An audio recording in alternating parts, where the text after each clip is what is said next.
Welcome, Climate Viewers. This is Jim Lee from ClimateViewer News at ClimateViewer.com.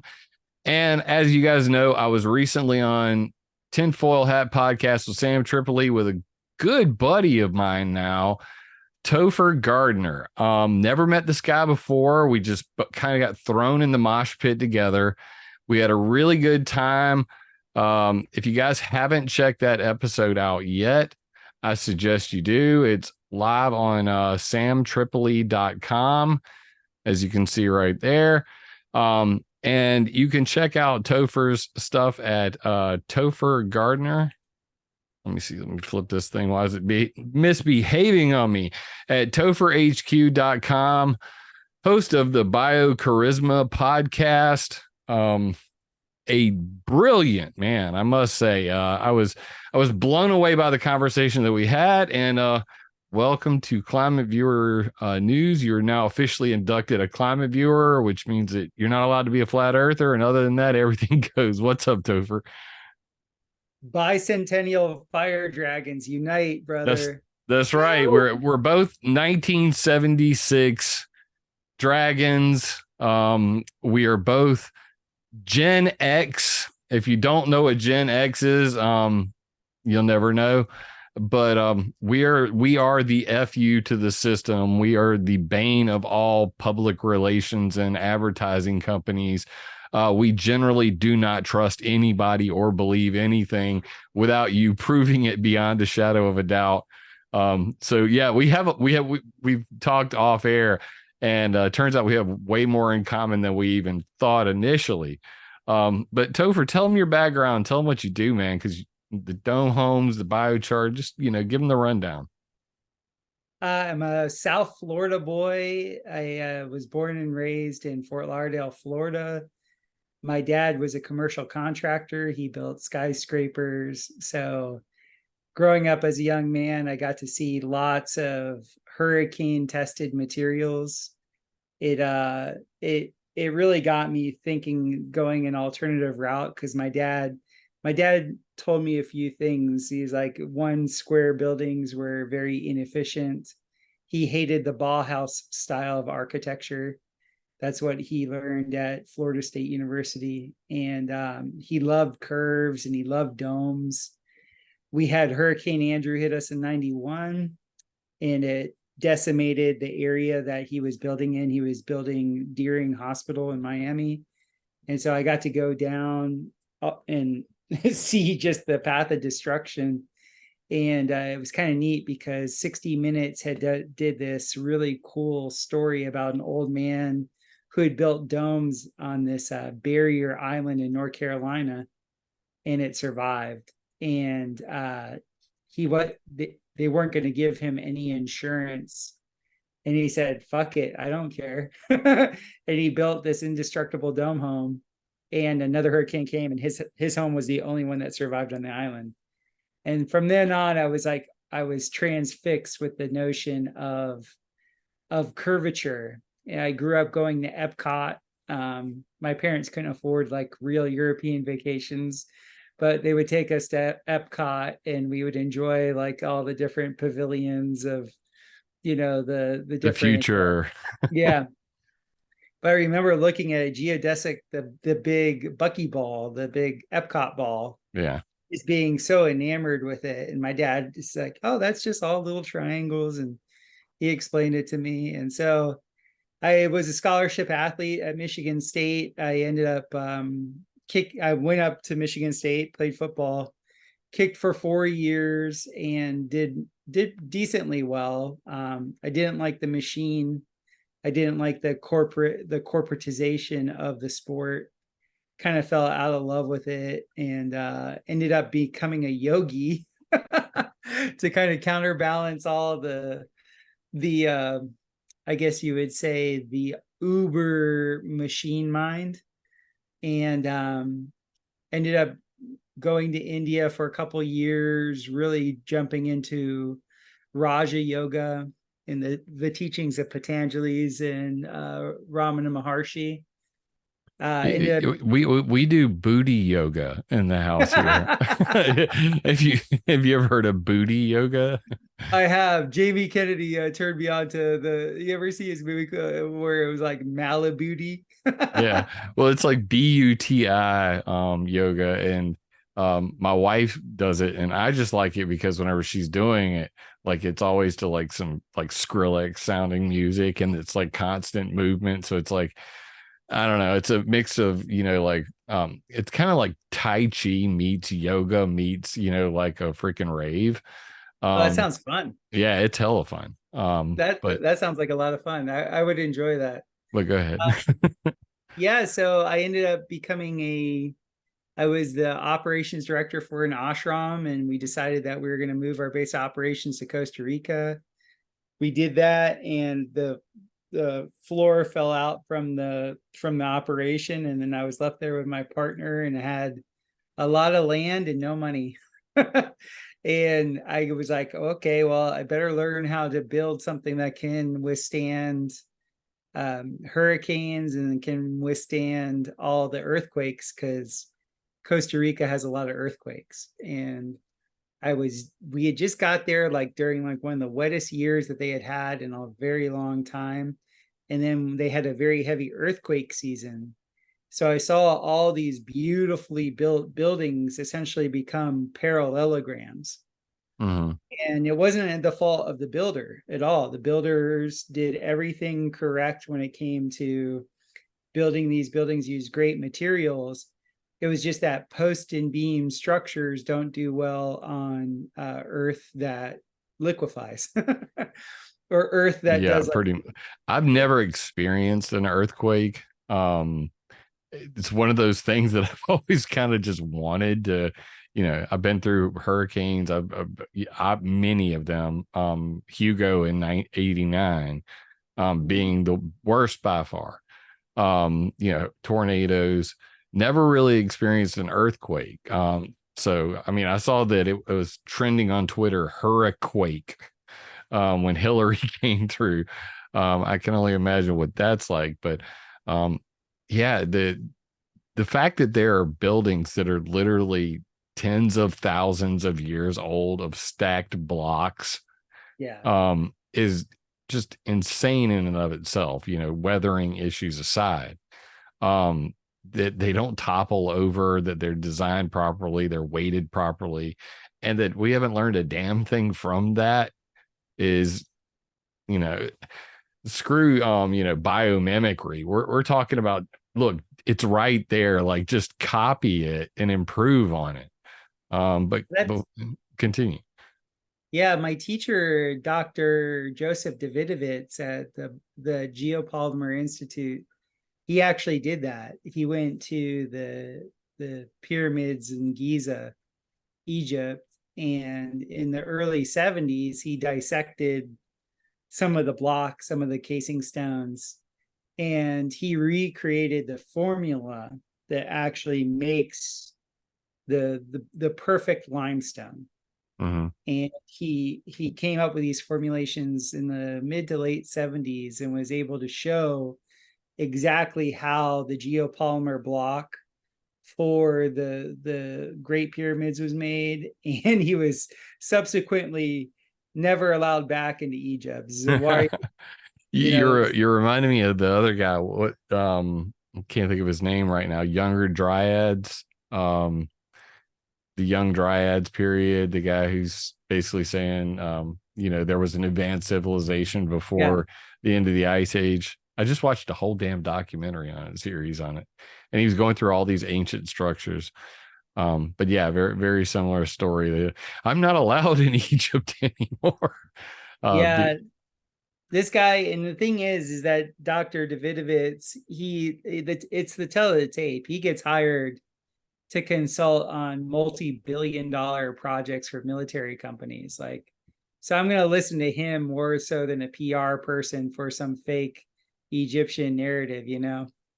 But it's really cool. He gave me, well, I was actually clued on to geopolymers in like 2010. I was building a type of dome called, it's a super adobe building, which is flexible form rammed earth construction. And I wanted to make the clay essentially that I was building with, I wanted to make it into stone. So I studied under Pressure and Davidovitz. heat, right? No, well, that's one way. You can vitrify. That's more like pottery. That's the way my original mentor at Cal Earth, Hmm. Nadir Khalili, he believed in living in porcelain homes. So he actually had built these beehive domes, these lancet arch domes, and then he would set them on fire for 4 days.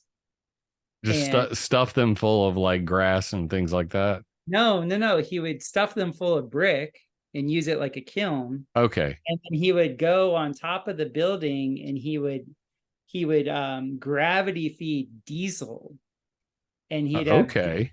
he'd have 55-gallon tanks dropping diesel down into these 6 torches, and the torches would fire on the inside in a spiral. And domes are very efficient. So especially a beehive dome, like if you've ever seen an Indian tandoor Hmm. oven, it's Yeah. essentially that shape. It's a lancet arch. It's like half of a Vesica Pisces. Yeah. So the heat would spiral around, and then he would cover the outside with fireproof wool. So the heat would bake through these 2 foot thick walls. Kind of like a After Dutch oven. exactly. And then it would also bake all the brick inside. And then Okay. once the fire was out, he would take the bricks out and use those as pavers. See, I was thinking that you were saying like he had already created the entire home, structure out of Adobe and then was gonna blast it in place. You know what I mean? Like in that case, you would literally have to encase the entire building and then light a fire from the inside and outside so that you got to even, I'm thinking like a potter, okay, like I did art, Yeah. classic art. So You go should ahead. check out the Super Adobe domes. They're really neat because they're essentially a coil. You use these big essentially agricultural bags as forms. You compact the earth into place, and then depending on what your clay content is, you fire it. And so It's I built, that sounds similar. I saw something when I was out in Arizona, kind of blew my mind. And you've seen like the way they do stucco, yes, and basically this guy was building a fence, and the fence was a good, I would say, 2 to 3 feet wide, and I was going, damn, that's got to be expensive. And then one day when I was driving to work, I looked over and I couldn't believe my eyes because he was actually using bales of hay yeah, that he was then putting the wire mesh over and yes, then putting the stucco on. So essentially, the wall that looked 3 foot thick was just bales of hay stacked up, and mhm, then they had coated it. yes. Yeah, what are they? Hay bale houses are awesome because you have so much insulation. That's what I was thinking. You just gotta make sure you live in a place where you can isolate the hay from bugs. Yeah. Well, Yeah. that's not possible in South Carolina or in Florida. So you can No, just hang that up. But no. yeah, out there in the middle of the desert, we were in Casa Grande and Coolidge and Florence, Arizona. It's like centrally located between Tucson and Phoenix. Mhm. Um, so I mean, very few bugs except for the ones that just scare the hell out of you, like the sun spiders and the tarantulas and things like that. And it rained twice a year. So like no water issues whatsoever. There wasn't a pothole in the whole damn state. Right. Just most pristine roads you've ever seen. Mhm. Um, but yeah, a totally different environment.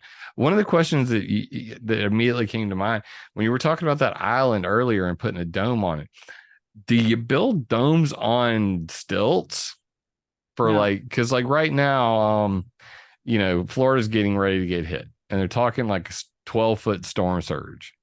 right. So, like, if you're going to build on an island, obviously you have to account for like a storm surge. Right. Um, have you ever built a dome on stilts? No, I won't do that. That kind of It, that defeats the purpose. yeah, because at the end, you would effectively be creating a wing. right? Yeah, not just that, is that domes are monolithic, right? But you can't have a monolithic structure on a post support, Right. because the So post, in any event, whenever your ground is settling or whenever your ground is moving through shear, yeah, the ground, it's impossible to have equal density in your ground. So the fault of post and beam is it's so simple. As you have a vibration, whatever is dense will drop and whatever is light will rise. yeah, that makes And sense. so, That's why so many people have foundational problems and they have to get the right, jacks under there and lift one corner of their house back up and then pack dirt back in underneath it. Um, precisely. yeah, I mean, that makes perfect sense. I'm just wondering if there's got to be some kind, I mean, aside from like making the dome perfectly waterproof and then just running a snorkel up 20 feet in the air. Cause I mean, that's the redneck way to do it, is that, we get our 4x4s, we go in the mud, and no matter what you think, you got like guy's truck's like a mile high because he's got 38-inch super swamper TSRs and a lift kit on top of that, and the dude's still got a snorkel that comes out of the thing up the top of the cab, and literally like they'll go into a mud hole and then it'd be mud up to their neck while they're driving. Yeah. You're just like, wow. Yeah. Because um somebody's challenging them to go deeper. oh dude, like the funny thing was, like, we were kids, we'd be in a Volkswagen Beetle, and what they didn't, it never sunk into these guys that, like, the dude that I hung out with, they had basically put a Porsche engine in the back of a Volkswagen Beetle and then put these like mudder tires on it. They had like scoops, but the bottom of a Volkswagen Beetle was almost completely flat. You know what I mean? And then they had gone in and welded flat plates to where it was smooth like a boat underneath it. So like all these dudes would go out there trying to show off for the girls, and then they'd get stuck. And there was always, somebody with like a track hoe, with like big tank treads to pull them out of the mud. And we'd come zooming down and then just literally skid right across the top. It would never even sink. But again, you got to give it up to the Nazis on that beautiful round design, because it's aerodynamic AF. Yeah. It's a vault. I mean, It's a beautiful arch. yeah, what's interesting is, when my wife told me she wanted to buy a new car, we were in Arizona. The only thing I could think of was, I'll get her one of the new Volkswagens. So we did that. And then we're like, all right, let's stretch it out. Let's see what we can do. We're in Arizona. There's no potholes, straight for, 100 miles. Let's see what we can do. So we're up to about 150 miles an hour when a cop pulls up behind us. And you can't make this up. The guy literally gives her a ticket for waste of a finite resource. I didn't know there was such a ticket. Wasting gas. She Yeah. got a ticket for wasting gas, because in Arizona, outside of the city limit, those are just posted guidelines. There are no speed limits. The same was true in Omaha, Nebraska. As soon as you got out to Corntown and you weren't near the city and you were in the county limits, speed limits didn't matter. Of course, they mattered in the winter when it was snowing, but Right. aside from that, you could haul ass anywhere you want. So that brings me to vehicles and some of the the silliness that I've been viewing, from the less astute among us. We kind of got into it in the podcast on Sam Tripoli, talking about the Maui fires. And I'm gonna get somewhat serious, but you guys know by now, I deal with the stress of a job like this, and dealing with some of the people in the comment section, the ones I'm talking about, that really take everything too seriously. And during this whole Maui incident, everybody's freaking out. I saw this video. I'm pretty sure you saw it too. Let me go back to this one right here. All right. And I'm going to share it up on the screen real quick, because I just want to get your take on this. Just like we kind of talked about it on the phone before. and you see the video right here. So this is on the credit where credit is due section. Hawaii real estate, Maui D.E.W. directed energy weapon, evidence of directed energy weapon, judge for yourself. And they have this burn up car with what appears to be no fuel source other than grass near it. And of course, the comment section is blowed up with firefighters, with all kinds of people saying, this is not possible. I've never seen anything like it in my life. I'm going to give my take, and and feel free to interrupt me at any point during this. So first off, it's a smoking gun, guys. Can you hear the audio on that, by the way? No. Okay, let me route that real quick. That won't take but a second because I want to make sure this gets into the actual recording. Go XLR app. Grab that and get that off the screen, and I'll go over here to routing, and we'll route the system sound through the broadcast stream mix and of this car and what's surrounding it now, and how temperatures could reach this level, creating this amount of melting of aluminum. I'm here with Donovan. He is I believe a hero of sorts. Aloha. You can hear that now? Yeah. Okay. Donovan, because he was the one that brought it to my attention that we have these very strange occurrences. We just shot down on the highway. I don't know if it was actually live, but we have it all recorded, so we're going to post it. We're at another one of these locations. So this is well above the burn zone, essentially, in a neighborhood known as Lahaina Luna. I'm going to show you around real quick so you can see the scenario and then judge for yourself. And again, if you enjoy content like this, I encourage. This is the important point that he makes right here, is where he shows you the orientation of the car. I think is the most important part. I urge you to please like the channel, subscribe, and share the video so you can get the truth of what's going on here at Maui. So where I'm at right now, just to orientate you, you can see the lights for the football stadium right there at Lahaina Luna. So we're right below Lahaina Luna High School in the neighborhood that did not, I repeat, did not burn. You can see all these houses are standing around here. Okay, so the back end of the car is pointed right at the base of the mountains. So the wind is definitely coming from the mountains, hitting the rears of these cars, and actually at somewhat of an angle. So I would say, back passenger side of the car would be the direction of the winds. Verifiable Earth.Null School, hundreds of different wind websites. You can track exactly what was going on that day. So the wind was coming down the mountains. That's the direction of the fire. There's no burn here. Okay. So to me, this is like something out of a space movie. And I mean, I could even go a step further because I'm pretty sure if I could find it quickly, Maui fire, and it is right. I have a map right here. So this is the actual map of the burn sections. And we'll just flip through this real quick, and we'll come over here to where the burn actually occurred and give it the clear view, and we're good. So where they're actually talking about this car is, and you can see it in 3D. This is still visible to you, right? Yes. So he's actually talking about the football stadium, which is right here. Damn, I nailed that quick. And this is pretty much about the area that he's talking about, because it's surrounded by cars, surrounded by buildings that aren't burnt. And if I spend enough time here, it could even be like right here.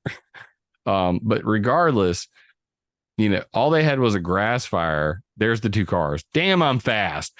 Where's Waldo, motherfucker? I am so good at this. Tell me that's not the cars. Tell me that is cars. It took me that long. I swear I didn't pre-plan this. But after spending 10 years of finding the radar dishes and NSA spy facilities, there's very few things I can't find immediately on a map. So this is what we're actually looking at. And he says there's no apparent other fire source. So what we can clearly see now, to give this some context, is there was a fire source. It started all the way up here by, what is that? That is a power station. The fire literally starts here at the power station, goes all the way down through this field, through this yard, because that yard's burned. So that's where it, jumped the street. It didn't burn the house down, but it definitely burned. This looks burned. This entire yard's burned. This is blacker than the rest. Wind's billowing over this. And if you look at the direction of the wind, once again, we're talking coming down the mountain. So that's where that's occurring at. So I'm pointing all this out because you can literally see the little gray right there from the tire, the melted tire coming out to the side. Anyway, back to the video. Wow, that was fast. Oh, no. I forgot this has controls and stuff on it. Let me get out of this. All right, back to this. So there's the cul-de-sac that's right there in the satellite photo. As we can see, that is the location of said directed energy weapon car. Cul-de-sac, building on either side, buildings across street, everything's fine. All matches up. Because you have this small field with some grass that burned, right? You can see where the grass burned. Darker right there. But then you have these two vehicles sitting in here that have melted aluminum. So, riddle me this. Why is that tire the only one that melted and none of the others did? This is, I mean, Chris, tell me if I'm wrong. If this was a directed energy weapon, it was pointed at that tire. Am I right? Because otherwise, the entire car would be equally as damaged. It wouldn't be just one tire that's melted. All three of the other tires are completely intact. And furthermore, when you look at the burn patterns on the car, what I see is like a massive amount of oxidation near the fuel. We're just talking here. I'll bring it up on the screen. You can see that the majority of the burn is on the leeward side of where the wind was coming from. So you almost have a backdraft on that side, which just further intensifies the heat. You already had 90-mile-an-hour winds. So, I mean, your personal opinion, directed energy weapon, or is that what we're seeing here? Because you see this dark, extra burned, extra oxidized area around where the fuel is. You see this tire is burned out. When they swing around to the other side, the other tire is not, they're not burned up. But they tend to focus on just that and the burnt glass, like, it's just a small miracle. Yet tire next door, it's just fine. But same deal. More damage on the leeward side from where the winds were blowing. I'm trying to get a shot of the other side of this car, but they don't. There. That's the same car. So this is the opposite side of the car. Tire's completely fine. You mean rim? The rim. Yeah, the rim itself, not the rubber tire. The wheel well, the tire. The rim. Yes. What's your personal opinion? It's odd that in a cul-de-sac where none of the buildings are affected, that these two cars would be just in. What are the cars doing in the middle of a empty lot anyway? Yeah, I mean that is one of those, what the hell is that all about? You know what I mean? But then you see right here, same shot. There's a truck and two other vehicles parked over here. I don't know. I mean, it seems almost like they might have been just junkers that somebody left there. You know what I mean? Yeah. I mean, who knows? Because that happens a lot on abandoned lots. People will dump their trash on abandoned lots like it's going out of style. Yeah, and I mean, what I'd be interested to see is before the fire. And I could actually do that real fast. Let me go to let's bring it up before the fire real quick. And and see if they're in the exact same spot, because I think that would be interesting in and of itself just to find out. So we'll just go over here, come down here, go over to Maui, go to Lahaina, spin it around, go there, and the cars are there. Come on now, so they got a higher res shot of all of those. All right, different satellite source. Bing. Look, they're there. And this is pre-fire. Uh-huh. Now I could really get nerdy and go back a couple months from today and show different shots, from multiple different satellite sources. But yeah, they're just sitting in the damn field. I mean, and everything's pretty green. I mean, that's just, green grass. These vehicles are there. And let's compare that to where we were. Where'd it go? Go back to the post-burn satellite shot. Yeah, they're pulled in the driveway now. But yeah, those cars are in the exact same position they were in this shot, and this shot is at least a year old. So what does that tell you? Those are abandoned cars. Yeah, now if they're abandoned, more than likely they don't have any fuel in them. Yeah, no, that really does put a what if on it. Yeah. And they do look a little bit toasted. The thing I'm trying to negotiate in my mind is, why did that lot that have nothing in it burn, but none of the buildings around it burn? What are it literally stops right there. What's the theory that these guys propose? They don't really propose anything. They basically just say, look at liquid metal. Damn, that's hot. Got to be directed energy weapons. This guy. And you see a lot of firefighters basically, in the comment section saying, I've been to hundreds of cars on fire. I've never seen anything like this.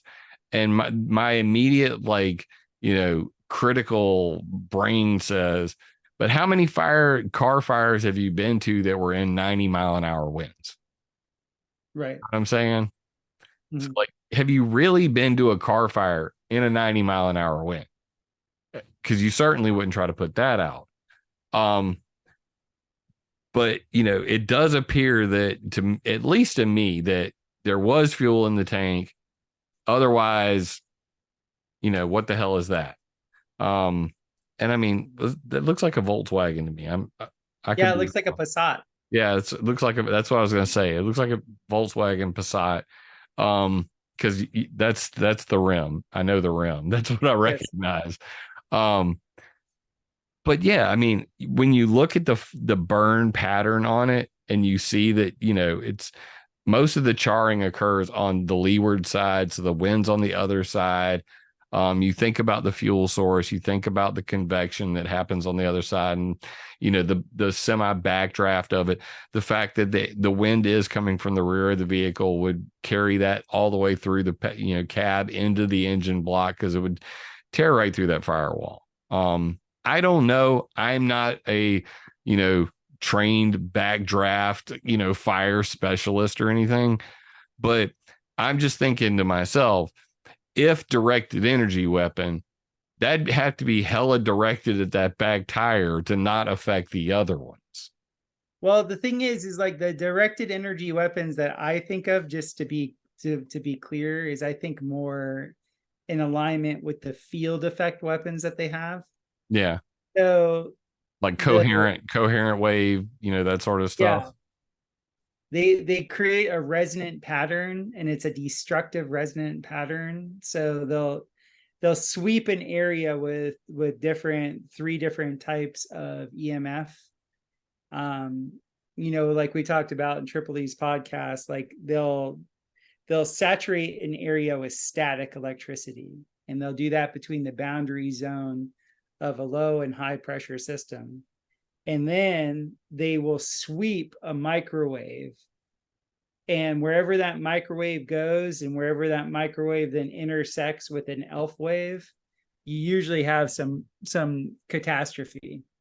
Now, I haven't seen, like, this is the first time I've seen any of the photos from above. Like, your ClimateViewer is awesome. It seems very manicured, like where the fire was relative to how everything happened. Yeah. It doesn't seem like that would be like a natural burn pattern. And if it was just like, say, a few hot embers that skipped over all those other houses, it takes a lot to like blow up a car. Like, you have to have like a Molotov cocktail and like, you know, it just that's the thing about it that gets me, because I'm looking at the burn pattern, and most people do not have access to the sort of stuff that I find. These are taken by Maxar Technologies. I digs deep when I go finding things like this. And this was specifically put forward a post-mortem disaster result. This is on ion.cesium.com. Ion is a service for Cesium. Cesium is the open source WebGL globe I use for ClimateViewer 3D. So it's almost like an imagery provider service that Cesium came up with. And they're using it in combination with like Google Maps API now. So you can get the 3D buildings, where you can see the photorealistic buildings and all that stuff. But even Google didn't have, and when I checked it, didn't have the LiDAR scan buildings, like they do for like New York or stuff like that, where you can literally like rotate around the Empire State Building and, see a photorealistic view of it. But if you look at the actual burn patterns, they all seem to start as, grass fires near power lines. And then they migrate down into town, and there are some obvious anomalies. I mean, like, I could spend the next hour just looking at this map. I'm a map nerd. Okay. It's my sweet spot, like I dork out over maps. I can't help it. But when you look at the actual, the burn patterns here, and I can share this with you, I'll make sure I can give you a copy of this in the thing. When you zoom out and you see that the fire, it looks like it originates somewhere up here. It's clearly, there's a dirt road that runs along this field, and this entire field catches on fire. This whole neighborhood stretches all the way down to here. It's not affected till you hit about right here. Okay. Which is right along where the grass fires are. So the fires start up here at this power transformer. They work their way down. They don't jump the road. And they seem to end right here. But over here, you can clearly see this is all burnt. So the fire moves down through here, jumps this, rather large 4-lane highway, looks like almost. It jumps that and then comes across here, and still these guys are spared all the way up to about right here. But then, like, look at that. Okay. Burn. Now let's say this one caught on fire first. How'd the fire work its way back up but not continue? There's a lot of weird shit going on here. Now, the tropics, like, so when I lived in Costa Rica, we used a lot of propane gas. Yeah. And those goes off. Yeah, because islands don't produce that much electricity. So like, if you could have a bunch of your utilities, like a propane gas hot water heater, and obviously a grill. That's the thing, was like, if you start to have some of those canisters starting to explode, you could have very rapid fire, movement. it also begs the question, like, I don't know about Paradise, California, but, how many of these were, how many do we know? Are there natural gas lines going to these houses? I don't know. Like, this is one of the things that I've always thought about is, my dad got a Generac. Okay. Yeah. So in order to get the Generac, backup power generator, he had to get gas. So when he got the gas lines installed, he took his fireplace out and got my, mom a gas log to put in there. So now they have a gas insert. And then I think about it and I'm like, well, if, like, say everybody on this block is hooked up to natural gas, that would perfectly explain what the hell just happened. Yeah, that's a great question. And I haven't been able to find an answer to that. I'm sure I could look. I'm not going to do it while we're live because that would be rude of me. But I could find a government website that has like pipelines and stuff like that. I've done this in the past. Having these kinds of conversations just starts. I end up with more questions than I have answers.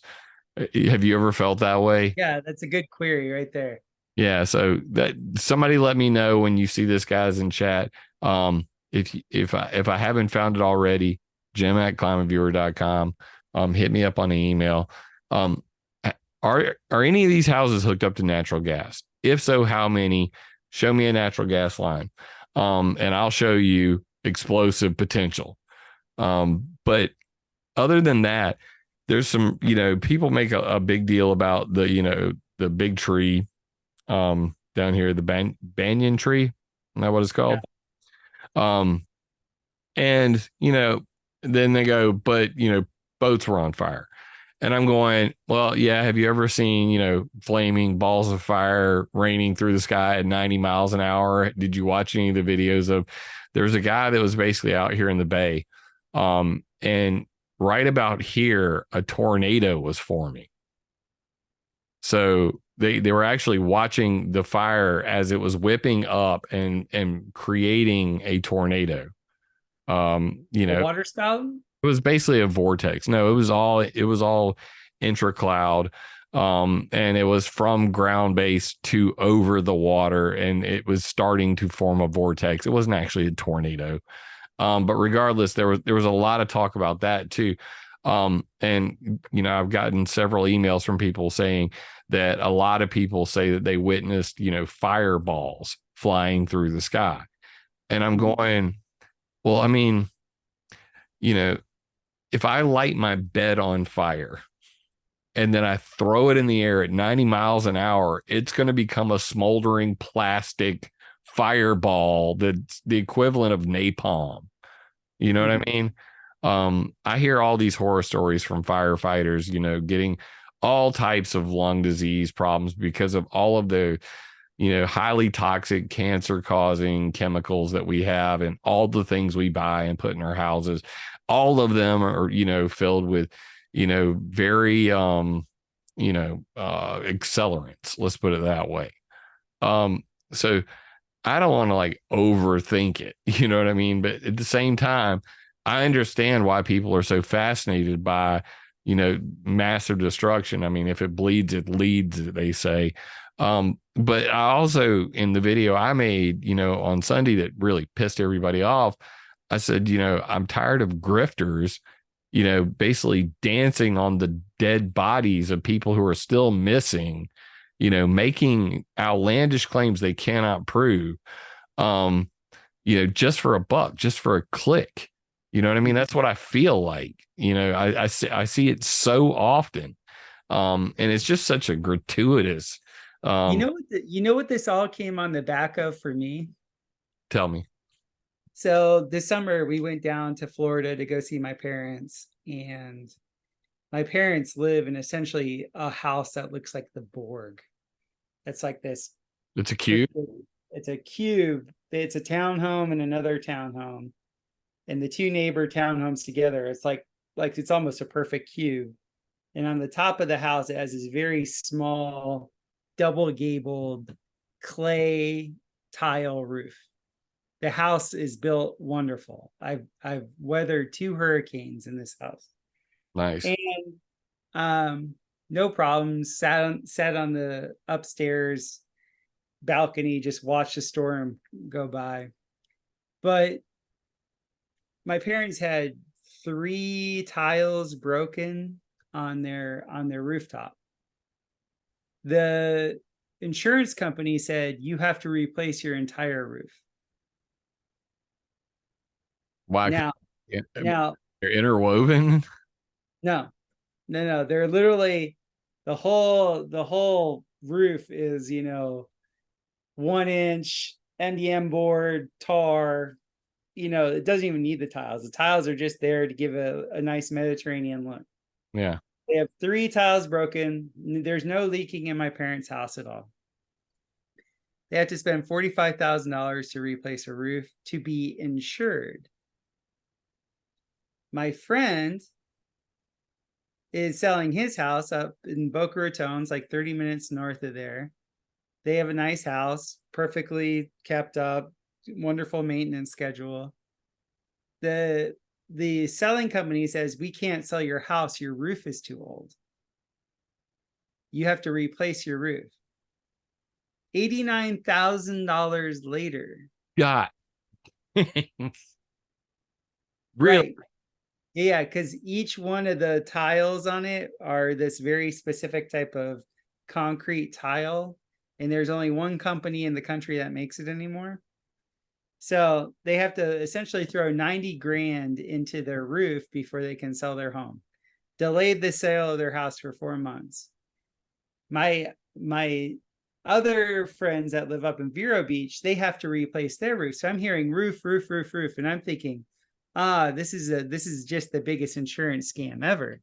Because what happened in Florida is Florida only has one insurance company, homeowner insurance company now. And so they go ahead and put the grift out saying, hey, look, we're only going to insure you if we have a perfect roof on your place. And so this reminds me of when I was reading about how Agenda 2030 was going to be implemented.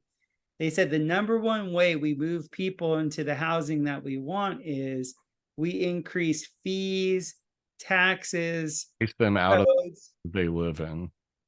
And it's unbelievable the amount of costs that people I know and love are incurring in these counties that are zoned 1 or zone 2, where the county has so much purview on everything that you do. It's not even like you own your home. And now with drone technology, they just fly over and they LiDAR everything. Yep. And they're like, no, you need to do this, this, and this, or you're not going to get your insurance. And it felt very scammy to me. It felt like, oh my goodness. And so what I want to know what happens in Hawaii is with all these people, because I build homes for other people and you have to get insurance, right? So what I'm looking forward to, we'll have a lot better idea of what occurred once we see what the insurance companies actually say. Because once the insurance companies come out and say, okay, to now insure your home in this Lahaina, you have to pay, $25,000 in premiums every year, subject to change upon, acts of God. You will see so quickly how the gentrification of that area, through the gentrification of an area, you will know what actually caused the fires to begin with. Does that make sense? Yeah. Because who benefits? Exactly. The old adage, follow the money. Like once it's all said and done. And that's the thing, like you can speculate now. You have every right to. It's freedom of speech. But with these things, they take time. And a good example I would think of was like when I was following hurricane derivatives and hurricane futures, or what they call event contracts. Have you ever heard of these? No. So this is through what's called the Chicago Mercantile Exchange. They came up with weather derivatives. Oh my. Where you literally bet on extreme weather events on Chicago Stock Exchange. Yeah. So the CME group. It's part of the commodities market in Chicago? Yeah, it's called weather derivatives. Well, there's a specific one that really drew the ire of a lady. I'm not going to mention her name by name. But she basically wrote to the the Federal Trade Commission. That's who it was. She wrote to the Federal Trade Commission that what they were doing at the CME group with what were called event contracts should be looked into and disbarred, because basically, especially like with the hurricane derivatives, they were betting, on, it was almost like that you could, what short selling is. It's almost like short selling a city, that they could make bets on the fact that this part of New York City is in danger, and then cash in on it before they even really cash in on it. And people call this disaster capitalism. They call it many things, but the fact that Hurricane Sandy came in, and what most people don't recognize is that it also coincided with the Occupy Wall Street movement. So while everybody was marching in the streets of New York, and I was still part of Anonymous, a happy idiot who knew nothing about the world, just knew how to hack it all. I thought this was a great idea. Screw the 1%. Had no clue, what I was doing, but I was watching what was going on live, with Tony Baloney and spraying all the people out there, and anyway, so to get back to the story, Hurricane Sandy parks itself.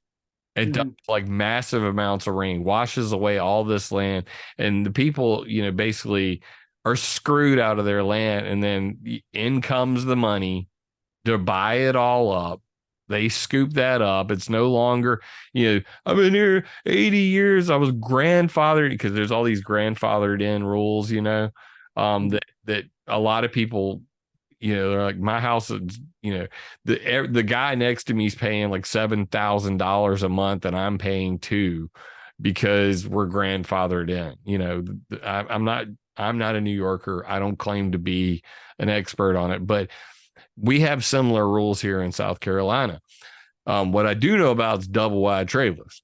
Now my dad owns a trailer park, and when they built the trailer park, my grandfather built the runway at Shaw Air Force Base. And from what I can tell from photo albums, he was probably a liquor runner.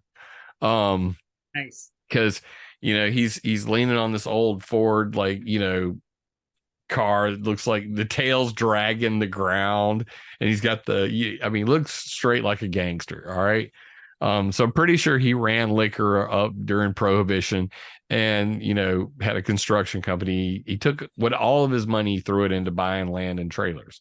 The point I'm trying to make is that he put the trailers in, like they do back in the day, very close together. They're maybe 30, 50 feet apart. Now the rules are you must have at least 2 to 3 acres to put a mobile home on where I live.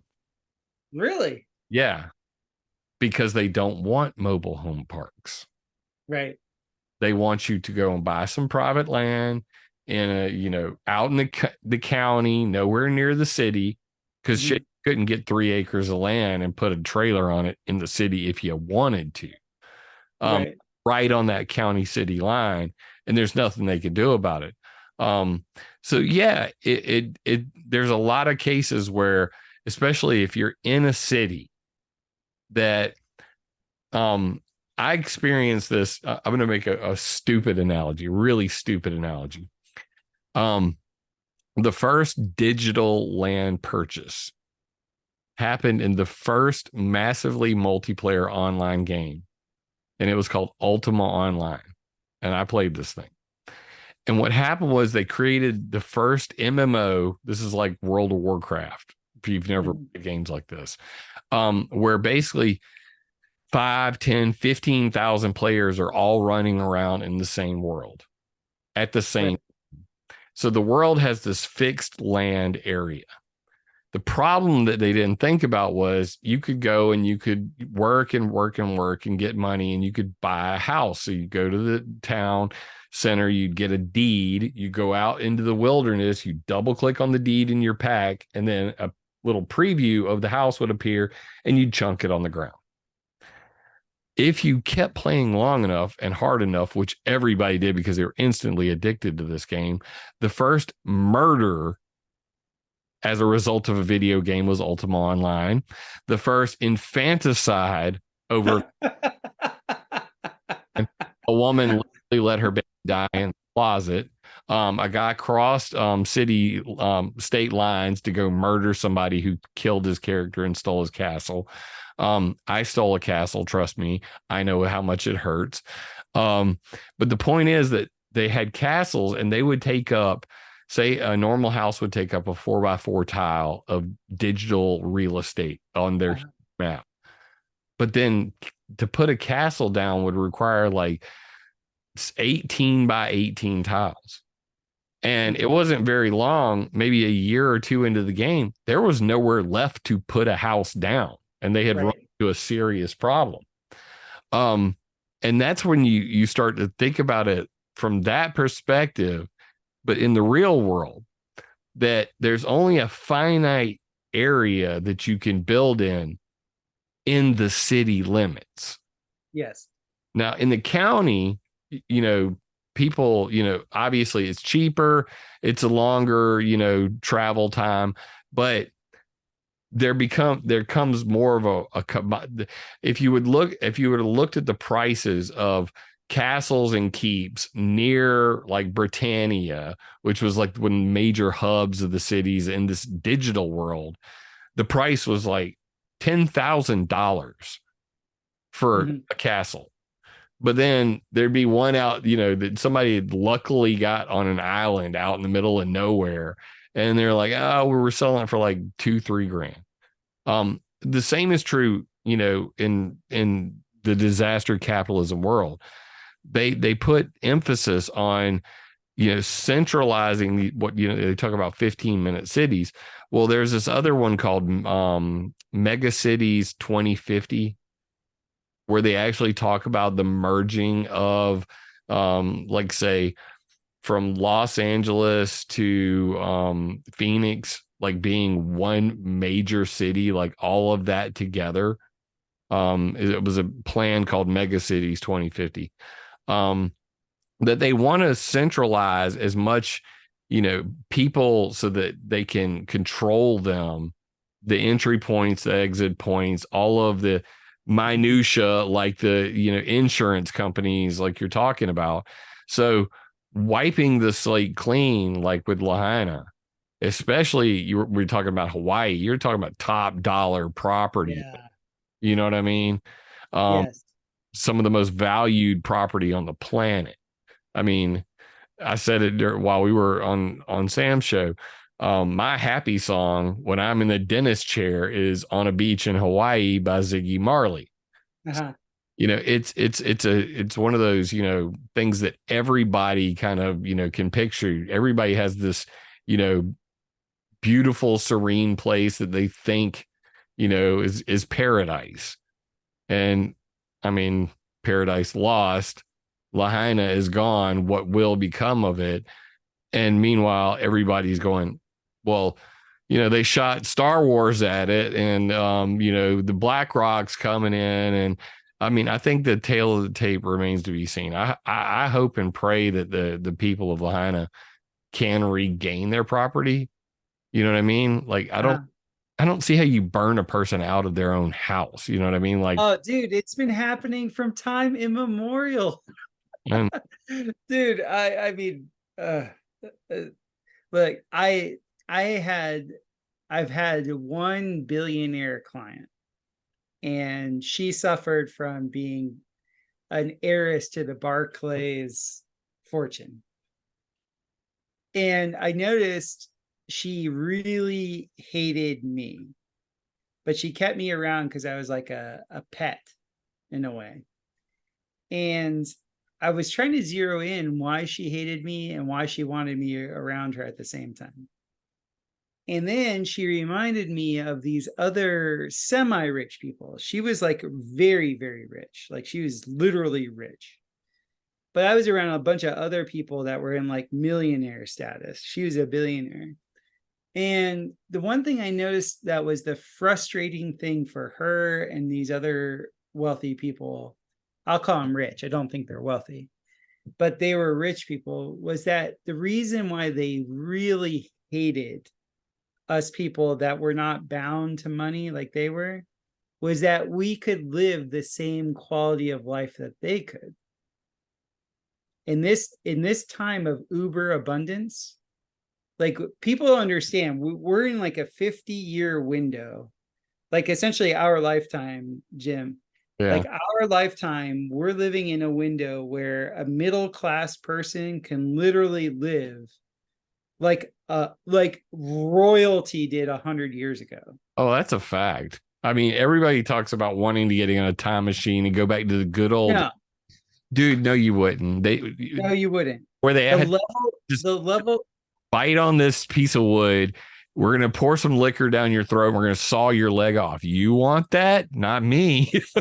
Go ahead. Yeah, the level of convenience, and because I've seen this, because I've been on these really rich yachts where we'd be going through the intercoastal, and you'd be on a yacht that was like $100 million yacht, and they would hate, I mean, with vitriol in their eyes, looking at somebody that was next to them in a yacht that was only like $2 or $3 million. I thought you were going to say pontoon boat. Some rednecks roll by on a pontoon boat. No, that was even worse. But my point is saying is like, just they still is wealthy, but not near their class or stature. Because, and what made them, I was trying to register. It took me a couple of years to figure it out, to like really feel what was happening, because I end up having loop currents with my clients. Yeah, I was really trying to like zero in, like, what is this thing what is causing the rage? And the rage was the fact that, as far as I could understand it, was this person has just as much as I do, but didn't give up what I gave up. So it's like the Prince Harry kind of story. I don't know his story. Well, Meghan Markle, I'd rather be an actress and be free than have to give up all my life and, my privacy and do all the royal things. I could have the money, but I'd have to give up all of these things in order to do it. That sort of thing. No, it's like when people get super arrogant to hide. So wealth creates a level of arrogance of like, I'm a chosen one. And we all know how people act when they feel like they're chosen. But the reason why they're so angry is when you're chosen like that, you're also the biggest mark all the time. So what I noticed with my really wealthy clients, the reason why they actually kept me around was because I could give a shit how much money they had. But the majority of people that were around them only saw them as a dollar sign. Right. They only saw them as a mark, including their own family. So especially their family. So this reminds me of a personal experience I had. Have you heard of Mannheim Steamroller by any chance? That sounds somewhat familiar. Yeah. The guy, basically, he's royalty in Omaha, Nebraska. Let's just put it that way. And I was working for a company called Positron Publishing, and we did, 3D graphics. Okay, so I did 3D Studio Max, Lightwave 3D, some Photoshop stuff. And his name is Chip Davis, and he's a multi-millionaire, does these outdoor concerts, like all instrumental, and he lives in Omaha. So, basically Brent, my boss, who was a coke addict, he saw Chip as this huge dollar sign.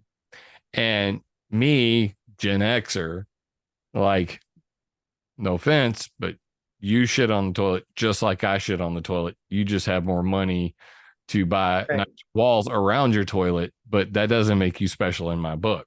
I think I could still whip your ass.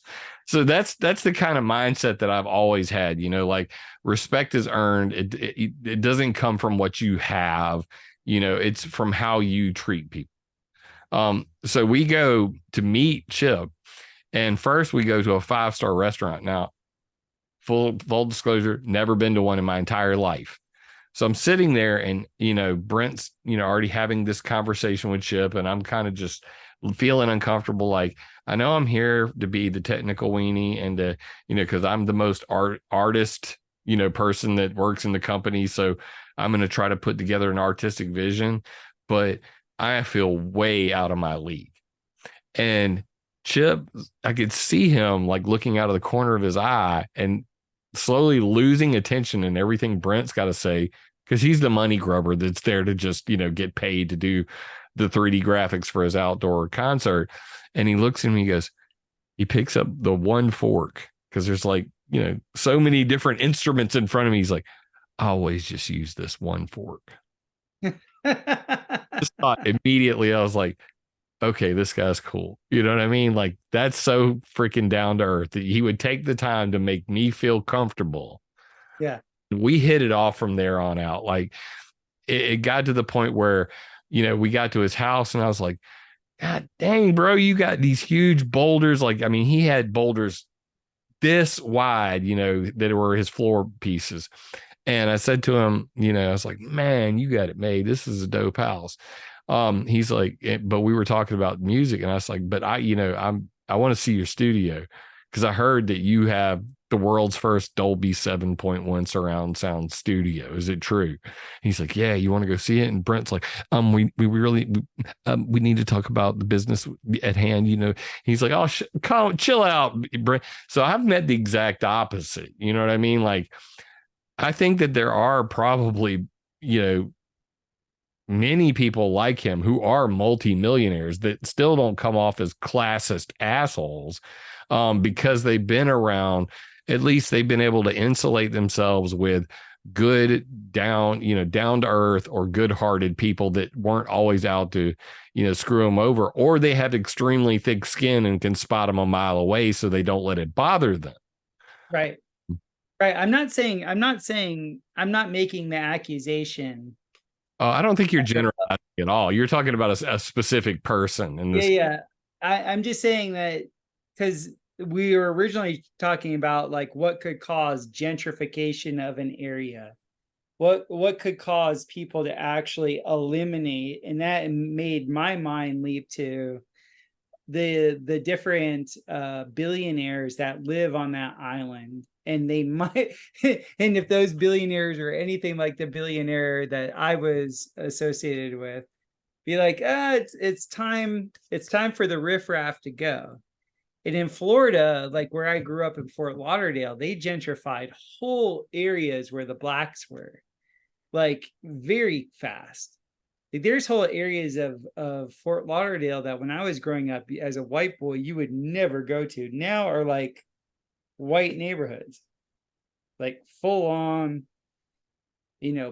picket fences and like nothing to worry about. And you go, oh, look, the crime is down. Da, da, da, da, da.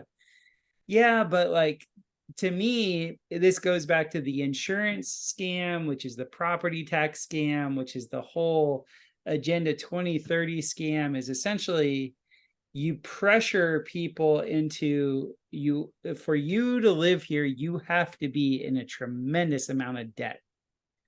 Yeah. There's no way that you can live anywhere within a city center, like you said. Like, I like how you made the designation between a county space and a city space. If you're going to live within the city limits, you're going to pay for your, you're going to pay.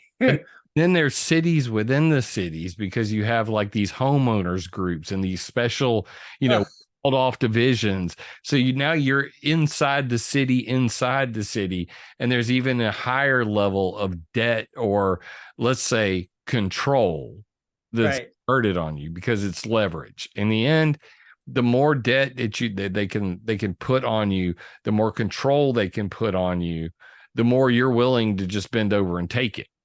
And especially with the devaluing of the dollar, everybody knows right now that if you sell your house today, you're going to buy the exact same thing you're selling would cost you 10 times as much because of devaluing of the dollar plus the increase in interest. Just to get this something similar to what you're selling, you're going to take a loss on it and you're going to pay 4 to 10 times as much for the exact same thing. So this has just been the nature of it. And I mean, I don't know if it's just a Gen X thing or just a Po people thing. But coming from, a trailer park, because it's where I grew up, my grandparents built it. My dad, when my parents separated when I was 2 years old, I was born on Vandenberg Air Force Base, moved into a trailer park. My grandma had lived through the Depression. So while my dad was off working every single day, our clothes came out of a dumpster, the trailer park dumpster. And she's like, look, I washed this. It's clean. It's got one stain right here on the arm. Other than that, it's perfectly fine. I'm like, but you guys have lots of money. And she's like, and you're going to need it one day. So shut up. I played my entire life with no debt, with no credit either. Right. And I can't even wrap my mind around that world. The level of stress that I would have, if I, had, gone to college and had 100,000. At one point, I almost went to the Art Institute in Arizona because I was already at that company working with Industrial Light and Magic, Pixar, Disney, multiple different companies. And my mom was moving because her new husband was retiring from Offutt Air Force Base and was going to Arizona. And she's like, do you want to come with me? And I was looking into it and I was thinking about it because I was already in an art college in Omaha. And I was like, I could go to the Art Institute in Phoenix and, just do this professionally for the rest of my life and then be making the next, I could have been working on Avatar for all I know right now. But I decided, you know what? I don't want that for my life because I had this conversation with the guy and he bullshitted me for 30 minutes straight about how much it would cost. I literally did everything I could to just say, look, he's like, oh, don't worry, student loans, Pell Grants at first, we have all kinds of systems. What's the cost of 4 damn year bachelor degree? Just tell me. $77,000. This was in 1997. $77,000 for a 4-year degree from art college. And I said, I mean, don't get me wrong, dude, but right now I'm working for a company who's working for Industrial Light and Magic, Pixar, and Disney. What the hell do I need your degree for? And that's kind of been my modus, operandi ever since. It's like, if I can teach myself this thing, then I'm going to do that. I don't ever want to be in a position where people could take away my house, my livelihood, any of that. So we own everything, you know what I mean? And the town I live in South Carolina in particular, Florida is pretty similar. That's why people are flocking to Florida, because southern states, you can generalize this, exert less control over their people. They take less state taxes. But, the more these more dense urban areas, let's just put it that way, generally, the stuff I hear, it just blows my mind that people would even want to live in that kind of scenario. I mean, yeah, they're like, oh, but I make more money, but it costs more to live. And then I tell them, they're like, well, how much does a house down there cost? And I said, well, you can come to South Carolina and you can get, 5-bedroom, 5-bath on 10 acres for $300,000. And they're like, what? And I'm like, yeah. And it's this one I'm looking at in particular, it's, almost 100 years old. It's made from real ass wood. Yeah. Survived many, many hurricanes. It's actually, they've got plantation homes down here that are original. You know what I mean? They're now going for like $2 million, $3 million, but still, when you look at the pricing between these major cities and, at any point, like especially like they're talking about COVID lockdowns and mandates again right now. I got a heads up 2 weeks before it made the news. And who gave you the heads up? I can't say, but let's just say they work for a 3-letter agency. And I started asking around, and I work at the Medicaid office. I work in the magistrate court, you know, in another city near here. And one of the ladies was walking out. She's like, "We just got an email today that the state's warning that, you know, COVID's on the rise." And I was like, That's the second confirmation. Then I got another email the same day from a different guy from a different 3-letter agency warning that it was coming. Then we got the interdepartmental memo that, you know, one of our health providers that the security company I work for was talking about having to reissue masks to everybody. So it's all like coming down the pike again. And it's like that whole period of my life sucked so much because I lost so much faith in people's ability to say fuck you to the man. Mm-hmm. And I wonder, you know, I worry about our future when, you know, literally like, you know, I got to know Hawaiians when I worked in a prison out in Arizona. And, you know, even though they were, you know, convicted and they were, many of them clearly evil people, they were still people.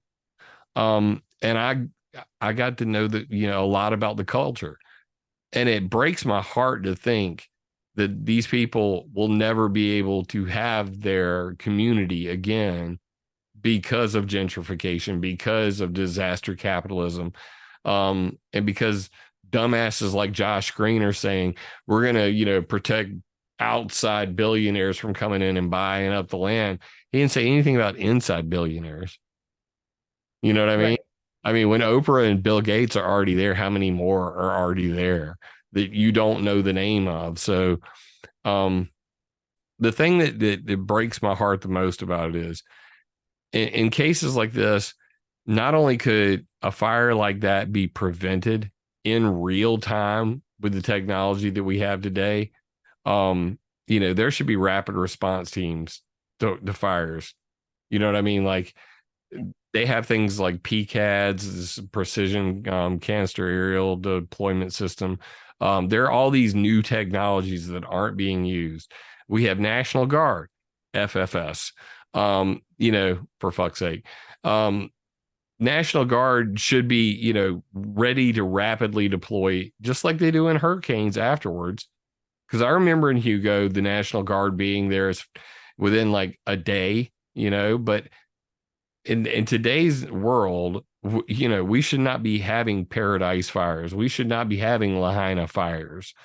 That's like number one on my list.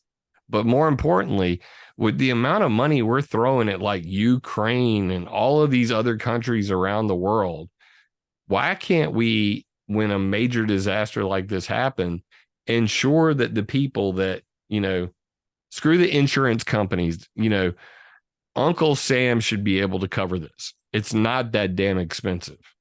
You know what I'm saying? Compared to what we throw away on foreign countries. Mm-hmm. They should be, I mean, they should be able to literally go to each person. FEMA should be able to go to each person and literally say, show us a picture of your house. We're going to build something similar to it. It's still yours. You have the option to sell, but nobody will force you off your land. Mm-hmm.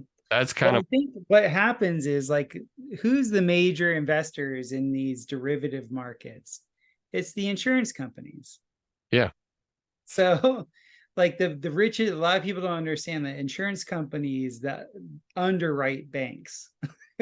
So when banks have to prove their collateral and they have to prove their natural asset base, who are they actually proving it to? They're proving it to the underwriters that are coming from the four major insurance houses. And then the Federal Deposit Insurance Company corporate. Well, the Federal Deposit the Federal Deposit Insurance Company is actually underwritten by the main player of the world. So all of this just reeks of absolute and utter corruption. And corruption breeds incompetence. So whenever you have a bunch of people that are on the take for anything, and they're in that lower vibratory state of being corrupted, they become incompetent. So you could have all these things in place, but the chief of whatever doesn't say to do this, or this person was playing hooky. There's just so much BS that goes on, and it's just a mirror of the consciousness of what's happening. They're smart, dumb people. Smart. I like smart people because they think that, I'm not that smart. They keep it real. But then you find out that they're a genius and can literally take an engine apart piece by piece, put it all out on a sheet of paper, on a tarp, and then put it right back together again. And while having a conversation, smoking a cigarette, and drinking a beer, those dumb, smart people, I'll take them every day over smart, dumb people, who have a degree, who think they're a genius, but can't, manage something like an emergency because they panic or they just don't give a damn. Right. But you make a great point about the insurance, because the same is true with what's called weather insurance. And most people don't know about this. So like, in Omaha, Nebraska, we'll go back to that. The cornfields that are out there are worth, $2 million. So the farmer, he gets crop insurance. The crop insurance companies, they get weather insurance. The weather insurance people pay Weather Modification Incorporated, Northwest Weather Consultants. These companies to do hail mitigation. So instead of paying them to make it rain, they're paying them to make the hail smaller.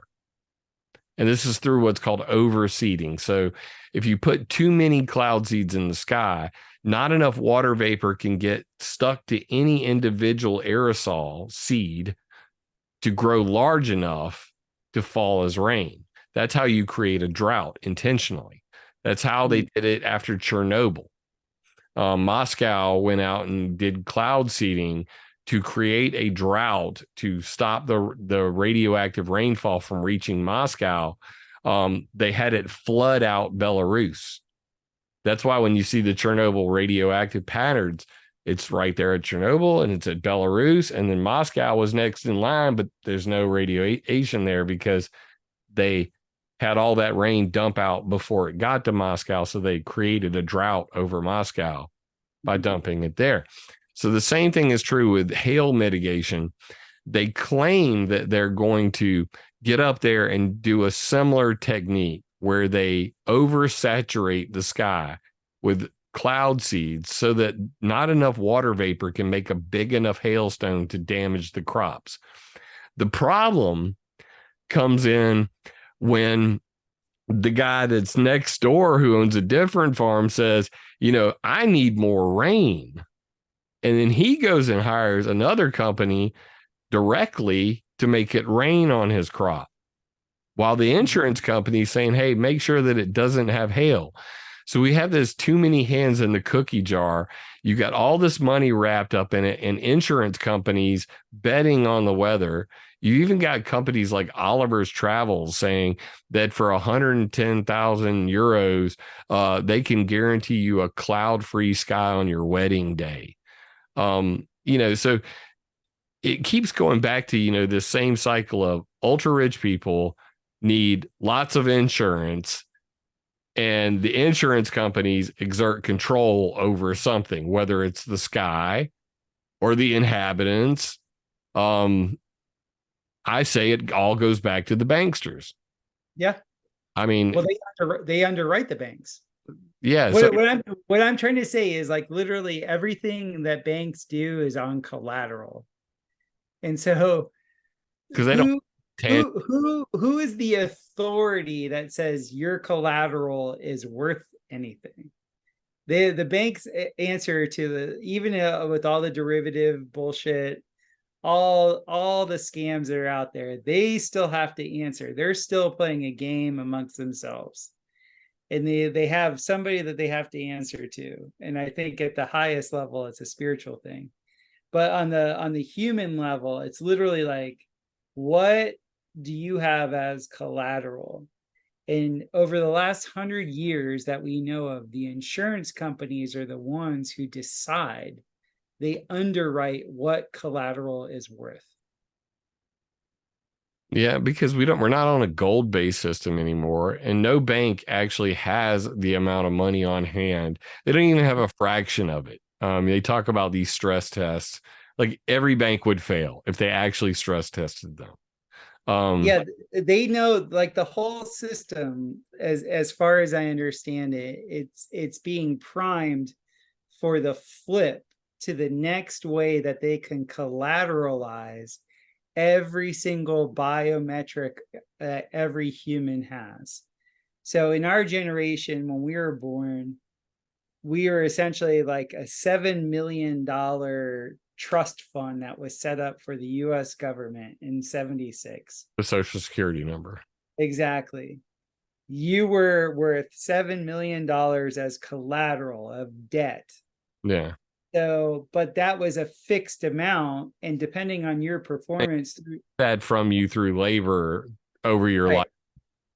So what, and that all goes to an actuary, like the guys that pay attention to who dies, who lives. Yeah. The actuaries run the whole fucking show.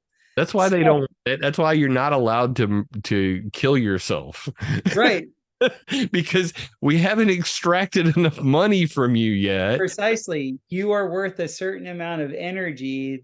That energy is the equivalent to X amount of debt. So the new system that they're invoking, the reason why they have to push us into 15-minute cities, or whatever the fuck they're called, 5-minute cities, it's because the next level of collateralized debt goes on to every single one of your biometrics. So just like you're saying, there's these dipshits out there that are betting, oh, well, let's make sure that the hail is this size. And you got other assholes going, no, the hail is going to be this size. And they're battling each other. In the future, it's literally going to be like the movie Rat Race. You're going to have a bunch of people, AI algorithms running, and they're like, Gardner's been eating a little bit too much steak, so his cholesterol is a little high. I bet that his blood pressure is going to be such and such for this amount. And then you're going to have 15 other AIs betting, oh, no, but he sweats a lot when he makes those saunas, and so that's going to lower his blood pressure, and all of that's going to be collateralized. And the only way that they can create that collateralization is through monitoring, constant monitoring. We've already gotten to somewhat of that world with, like, the class action lawsuit against Facebook for data sharing with third parties. I would say, the biggest, person, the biggest problem, right now would be Alphabet, obviously. When you've got Alphabet and Apple basically owning the only two solutions for biometric digital tracking systems on the planet. I'm talking about cell phones, if you haven't figured it out by now, in the audience. Do you want your iPhone or do you want your Android? The thing that gave me for lack of better words, a boner was when Elon Musk basically shot his mouth off and said they were going to take Twitter off of the Apple and Android Play stores, app stores, and he said, "Do it, I dare you. I'll make my own phone." And I was just like, "Oh my God, do you know?" So one of the things that I had a deep discussion with some fellow hackers about was a future with open source hardware. Because there's always been this, this push for open source software. Even Google Chrome was based on Chromium, which is open source software. that doesn't mean it still can't be used to, you know, rape you of your data and sell you to the highest bidder at all, you know, and the government tracks all of it through laws like CALIA, the Communications Assistance for Law Enforcement Act, you know, all of these things, so that, you know, you got Department of Homeland Security fusion centers, which were created post 9/11 to gather all the intel from your local, you know, sheriff's department to social media, all of this, and build, you know, these, you know, persona packages on you, which could be accessed by any of the 3-letter agencies, even though they're not supposed to, because of posse comitatus, you know, the military is not allowed to be police kind of thing. But all of that's being, you know, very perverted at this point. And the only ones you really see pushing back on is the European Union. But the real solution comes in the form of, will we ever have actual open source hardware? And we're kind of circumventing all that right now by allowing, you know, this new arms race with artificial intelligence, because now we have what you're talking about, you know, with the biometrics of the future, where the AI is literally programming itself. It's literally trillions and trillions of lines of commas, dashes, and dots. And even the programmers at OpenAI don't have a clue what the fuck any of it means. Right. So we're going to get to a point, you know, where we're there now, where these AI are gathering all these data points on us, that literally, with predictive programming, and just knowing human nature, that they could probably run your DNA sequence, you know, put in the data sets from your parents and know what your future is going to be like. And they will be doing what you're saying, like betting on what your life will be like, which means that there will be a weighting system, and they'll be able to determine in advance, is your life worth keeping around or not? And that's a scary thought. I think they're already running the numbers. I think that's already happened. Yeah, that's what I mean. Like, this is, that's the chat. There's nothing new under the sun, man. That's what I am saying. Is like, the people have been burned out of neighborhoods forever, especially really nice ones. Like, and I don't say this from a fatalist perspective. I'm not saying this from a perspective of like, woe is me, the end is nigh. Nothing like that. It's just very obvious to me that you have to live a humble, spontaneous life. Nothing could be safer for you living, you know, in South Carolina in a simple home, me living in Missouri in a simple home, and just being a living man and really always tapping into that which actually nourishes you. Because all this artificial intelligence stuff, all these bets that they want to make, they're coming from a materialist paradigm thinking, if A, then B, if B, then C. But that's actually doesn't leave room for God. It doesn't leave room for the spontaneous moment of now, of like being in a flow state.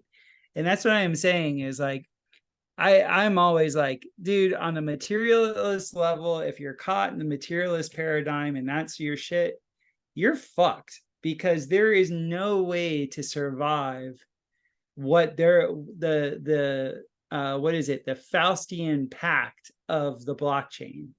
If you get into the Faustian pact of the blockchain, and I've known a few hackers, and my hacker friends have told me, oh, dude, when you try and hack Bitcoin, your life goes to shit. But it's happened numerous times. Yes, and who's to say the quality? I don't know enough about computing language to say, oh, you really know what you're talking about. You don't. I'm listening to people in secondhand. No, they were telling me that the blockchain is actually an AI, and it learns you. So the thing about blockchain is that, on the one hand, it was designed originally for a purpose that was good. And like anything designed, you can build you can make a hammer, and either you can build a house or you can crack a skull. Okay. So the original idea of, say, like the interplanetary file system or any of these other, decentralized networks, was the idea that we could wrest control from government's ability to shut down services that were provided to the people of the internet to freely associate by decentralizing it. And, one of the earliest forms of this was like BitTorrent, you know what I mean? Where, parts of the program that you're downloading illegally are on hundreds of thousands of computers. So how could they ever stop it?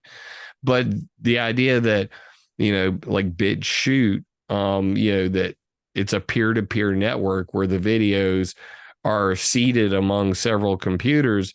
But the problem is that, just like with BitTorrent, after a while, there aren't enough seeds out there to keep it alive. So your video slowly dies. So the original idea, intent of a blockchain network, or what's called IPFS, is a brilliant one in that, it does everything decentralized is better, and I say that, when I talk about, food resources,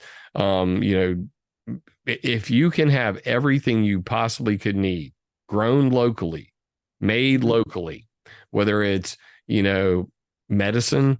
I know this sounds like a dream. It's not a dream, because very soon we will have 3D printers that can literally put together any number of atoms from any type, as long as the materials are there on a molecular scale, they'll be able to print out anything, just like in the Starship freaking Enterprise. Hot coffee, eggs, toast, and a line of cocaine, and the shit will shoot out of a machine, that may be, 50 years away. But if we can the sooner we can get to what was like during World War II, Victory Gardens, the idea that every single place was self-sustainable, at least that, local communities could make enough food that they weren't worried on trucks that were never going to show up, because they literally melted all the trucks down and turned them into ships and planes. We're not prepared for that in this modern world at all. And that's what scares me about it all. Like I've been just as guilty as anybody else of going, maybe I should, go back to college, or maybe I should go do this. Oh, what about the future? I should be saving so much money. I've got 2 daughters now. Oh my God, how much is it going to cost me? Like those are the kinds of thoughts as a father that I have constantly, and my wife, like, oh my God, I should be able to just shower her with, but at the end of the day, the one thing that I know that I have more that's worth more than anything is my life and my family. Right. And anybody would do it, anybody who has a soul, and cares about isn't a complete narcissist, would focus on that. So yeah, I mean, like I want more because I want to take care of my family. But at the same time, I forget where I heard the number, but the break even point, I think it was Jordan Peterson said it, is like $80,000 a year. That anything above $80,000 a year does not make you happier. Yeah. Yeah, I've seen that in my life. I really have, because the human condition is, I think, well, how should I say this? I'm not going to be that broad. I'm going to make it more personal. If you're coming from a materialist paradigm and you think the sustainer of you is a centralized entity, a centralized authority, you have now entered the apocalypse. Because the apocalypse is just the revealing. It's the revealing that this central entity that you've displaced authority to does not like you and does not want you around. And it's very systematically cutting off services, cutting off money, cutting off all the things that you think you were entitled to. So that's why I make soil. My biggest company right now makes soil, because you know what? In the very near future, we're all going to need a lot of soil to grow nutritive plants.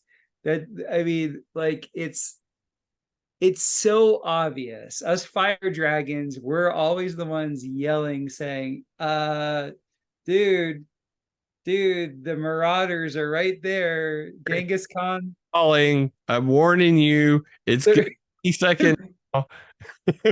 They're right there. I'm telling you, they're right there. Like, it's here, man. It's here. And so it's just really like, I'm of the mind that live simply, live humbly, be spontaneous, put down the digital implements as much as you can, get your hands in the dirt, and just be a free man that way. And how each one of us is different. Each one of us is going to express in whatever way we're supposed to. But do not be under the impression that there is a centralized authoritarian deity that has your best interests at heart. Nothing could be further from the truth. There might be people within the machine, cogs within that machine, that have your best interests at heart. But the machine itself is there to devour. And historically, if you have any knowledge historically, at the end of empires, what is the number one thing that occurs? Democide. That means genocide by the government. And they start off with these things like, oh, we just burnt down Chicago. Oh, we just burnt down Charleston, South Carolina. Oh, we just burnt down San Francisco. Oh, St. Louis just burnt down. Oh, Lahaina burns down. Paradise burns down. It's the same fucking calling card forever. They just do the same shit over and over and over again, and they throw a new mask on it, and they say, oh, it was incompetence, it was this, or, it was a 100-year fire. Shut the fuck up. This stuff is very systematic. They move debt to where there are young people, and when they designate an area it has gotten too old, they just clean it up. They literally just clean it up. I mean, we did that with the nursing home scandals during, COVID. I mean, that's the most blatant one that comes to mind the minute you say that, like. Dude, at Michigan State University in 1996, I'm sitting there being taught by an Argentinian professor in 400 level degree economics. He says, he boils down 4 years at econ to us. He goes, look, central banks have one MO. All they do is move money from where there are old people to where there are young people. And in the 90s, the average median age in the United States was 47 or 48 years old. Now it's 52. Europe, it was 52 then. Now it's like 54, right? The BRIC countries, Brazil, Russia, India, and China, guess what their median age of all four countries is if you were to combine it? 24 years old. I would have been wrong. I was going to say 28, maybe 30. 24 years old. My friend, the first guy I built domes for, he literally did fly before he died, G8, the highest rated Gulfstreams. When he first started flying the G8s, he was flying from London to Dubai. He did that for 8 years. By the end of his life, he moved out of London and lived in he was in Moscow, and he was flying from Moscow to Shanghai. That was his main. He said the company that he worked for, that was his main route. He did that twice a week for 8 years, dude. Wow. The money has moved. Like, they're moving it all over there because that's where the young people are.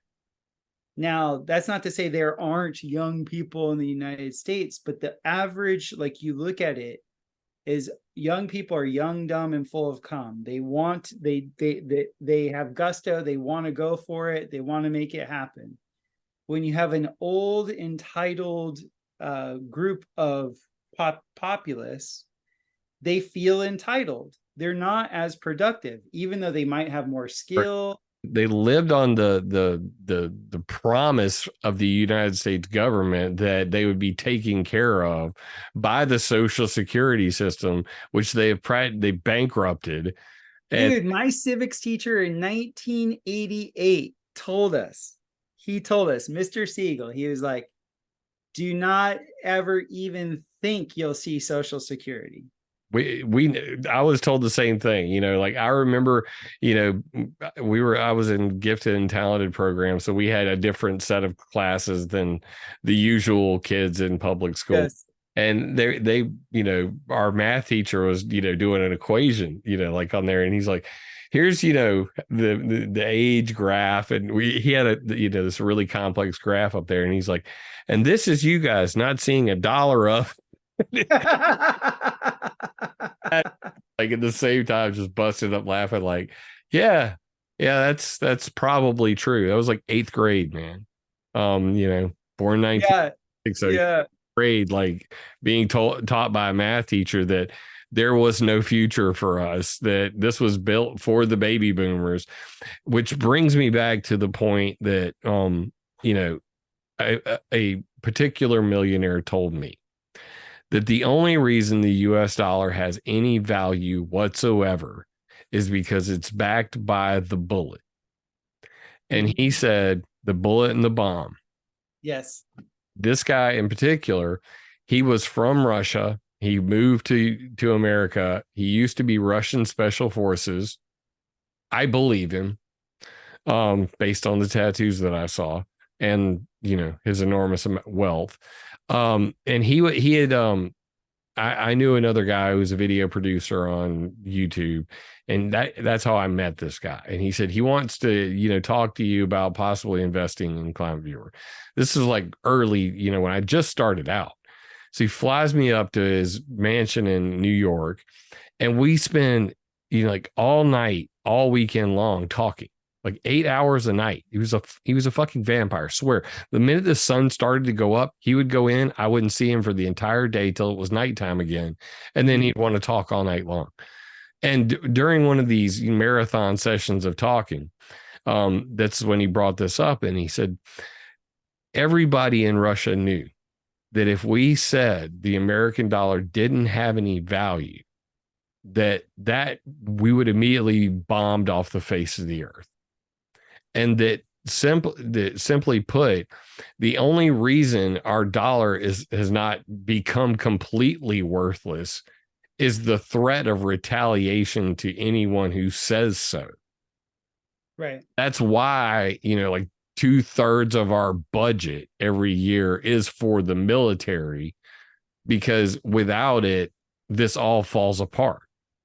Mm-hmm. So that's the scary, you know, like we're teetering on this edge, you know, that everybody says, hey, we don't want to be interventionists. You know, you got a Donald Trump come along saying, hey, we need to have just enough military to protect ourselves and not intervene in the whole damn world and, you know, be imperialist. And the military people are like, but then we won't have money and the banks won't have money, and then the money won't be worth money. Mm-hmm. And that would be the end of everything. And of course, now they're trying to throw his ass under a jail.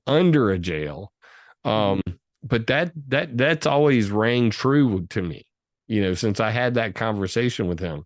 It's the intimidation factor that, right, you know, since World War II, since we kicked the world's ass twice, you know, once, you know, one time, okay, 2 times, everybody in the world's like, well, son of a bitch, you know, they really did kick the world's ass this time, and then drop 2 nukes to just like dunk on us afterwards, because the Japanese had already surrendered before those nukes were dropped.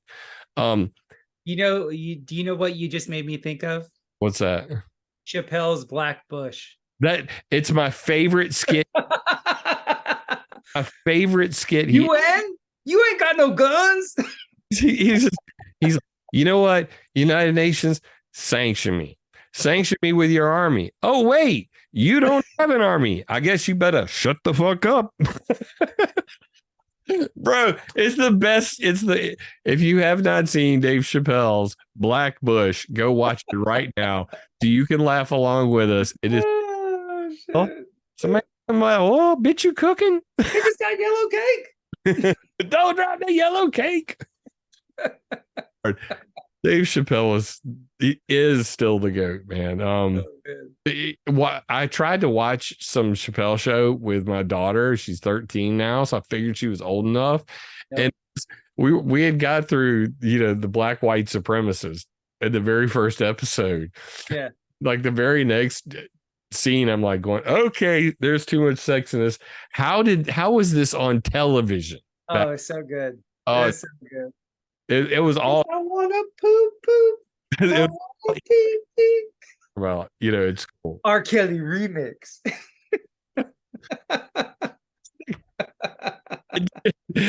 Rick James.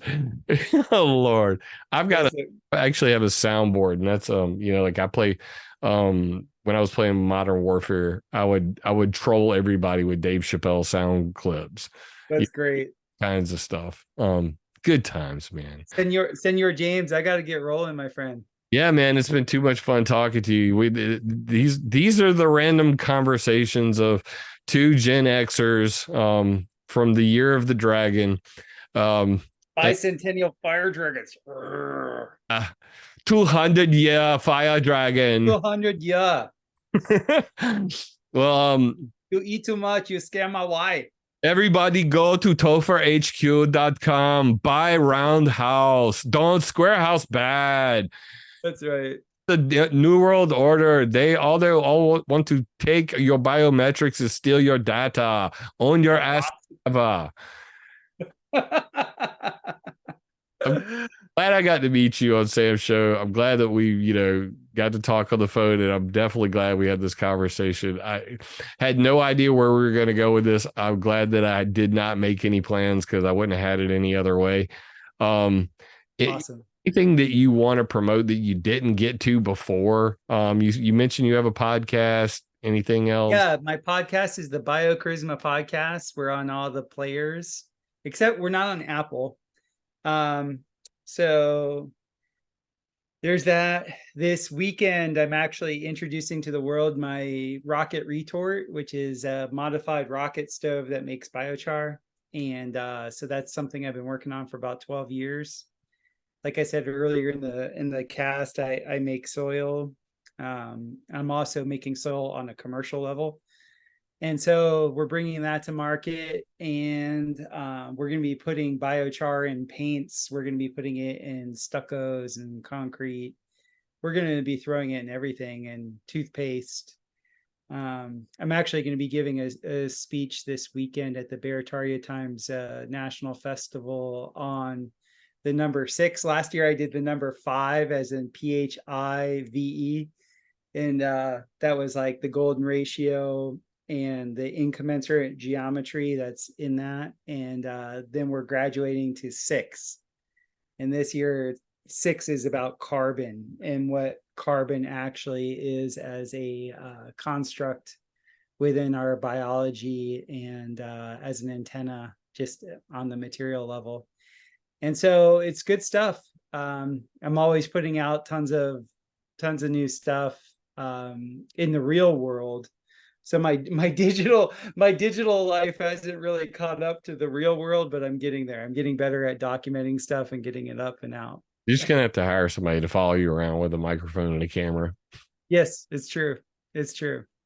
Well, get on that, and I'll definitely tune in for it. And I do appreciate you doing this, being my crash test dummy for my first Zoom interview in quite a while. I used to use